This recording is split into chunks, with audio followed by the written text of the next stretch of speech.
$2 million. dollars. For most Australians, that number feels like a fantasy, something you see on a spreadsheet but never in your bank account. But for a growing number of Australians, this is real life. And the truth about what it actually looks like might surprise you. Today, we're going to pull back the curtain. What does it actually feel like to retire with a $2 million portfolio in Australia? What does your daily life look like? How much can you actually spend?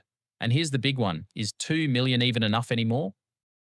First, let's set the scene with some cold, hard numbers. The average Australian superannuation balance for those aged 60 to 64 sits at $413,700 for men and $327,400 for women, according to the latest ATO figures. So if you've built a $2 million portfolio, you're not just ahead of the pack, you're in an entirely different race. But here's where it gets interesting. Having $2 million doesn't mean you're rich, it means you have options. And options are the real currency of retirement. Let's break down what $2 million actually delivers in today's Australia. If you follow the widely used 4% rule, which suggests you withdraw 4% of your portfolio in the first year and adjust for inflation after that, you're looking at $80,000 a year before tax. Now, in Australia, if you're over 60 and drawing from super, that income is generally tax-free, so $80,000 in your pocket. No tax taken out. That alone puts you ahead of many working Australians who earn the same gross amount but take home far less after income tax, Medicare levy, and other deductions.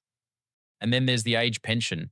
At $2 million in assets, you won't qualify at all, not even a part pension. The cutoff is roughly $720,000 for a single homeowner and just over $1 million for a homeowner couple, so $2 million puts you well past both. But you'd still likely get the Commonwealth Seniors Health Card, which is income tested rather than assets tested. And that unlocks cheaper prescriptions, bulk billed visits, and reduced utility bills. So what does daily life actually look like on $80,000 a year with no mortgage? Because that's the key assumption here. If you still owe $500,000 on a house, the whole equation changes. But let's say you've paid off the family home. That $80,000 is pure lifestyle money. You wake up on a Tuesday and there's no alarm. You have your coffee slowly. Maybe you walk the dog along the beach or through your local park. You check your portfolio, not because you're anxious, but because it's become a hobby. You see your dividends trickling in from your ETFs, maybe some distributions from Australian shares or a listed investment company. You don't panic when the market dips because you've built a buffer, maybe 2 years of living expenses in cash or a high-interest savings account. You eat well. You're not clipping coupons, but you're not wasteful either. You travel domestically a couple of times a year, maybe a week up in Noosa, a trip down to Tasmania. And every second year you take an international holiday, maybe Southeast Asia or a European river cruise. Your total travel budget runs about $12,000 to $15,000 a year, and you're comfortable with that. Your health insurance costs you around $4,000 to $5,000 a year for a decent hospital and extras package.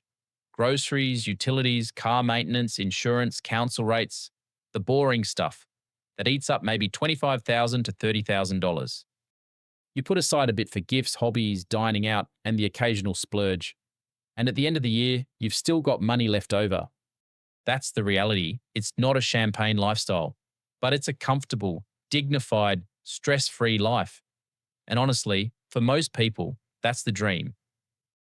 But let's talk about the risks, because this isn't a fairy tale. The biggest threat to a $2 million retirement portfolio is sequence of returns risk. That's a fancy way of saying if the market crashes in your first few years of retirement and you're withdrawing money at the same time, your portfolio can take a hit it never recovers from. This is why smart retirees hold 2 to 3 years of expenses in cash or near cash investments. You don't want to sell your shares in a downturn just to pay the electricity bill. Inflation is the other threat. Australia's inflation rate has come down from its peak, but even at 3.8% annually, your purchasing power drops significantly over a 25 to 30-year retirement. That $80,000 today might feel like $50,000 in 15 years. This is why your portfolio still needs growth assets, Australian and international shares, not just bonds and term deposits. Then there's the health wildcard. As you age, medical costs tend to rise. Even with private health insurance, out-of-pocket costs for dental, specialists, and any aged care needs can escalate. The Australian aged care system has just been through major reform, with support at home replacing home care packages, and providers now able to charge up to $758,627 for a room without government approval. The cost of residential care can eat through savings faster than most people plan for. Now, here's something a lot of people overlook when they're planning for retirement. How you structure your 2 million matters just as much as having it. If your entire portfolio sits inside superannuation, your access rules are different than if you hold a mix of super plus investments outside of super.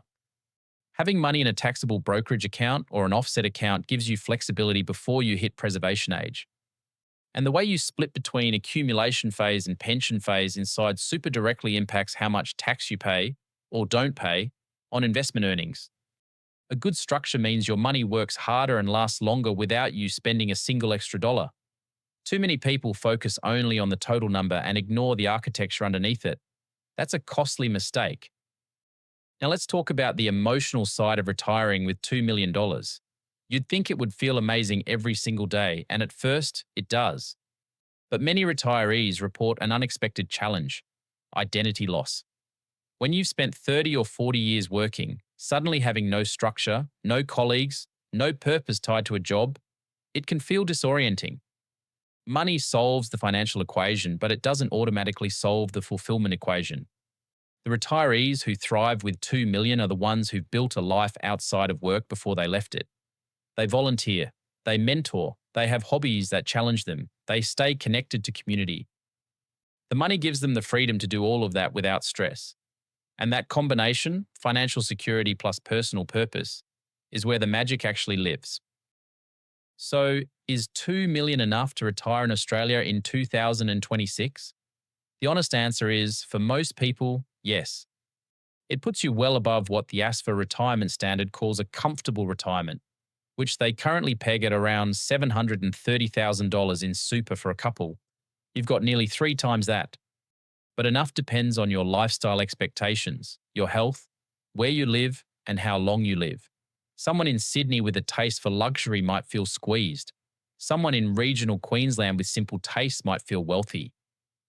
The real takeaway is this: $2 million doesn't just buy you a retirement, it buys you the ability to choose what your retirement looks like. And that choice, that freedom, is worth more than any dollar figure. If you're watching this and you're 10, 20, even 30 years away from retirement, the decisions you make today are building toward this moment. Every dollar invested, every unnecessary debt avoided, every smart financial choice, it compounds. Not just financially, but also in terms of the quality of the life you'll eventually live. If this video gave you something to think about, do me a favor and hit the like button, subscribe to the channel, and turn on notifications so you don't miss the next one. I'll see you there.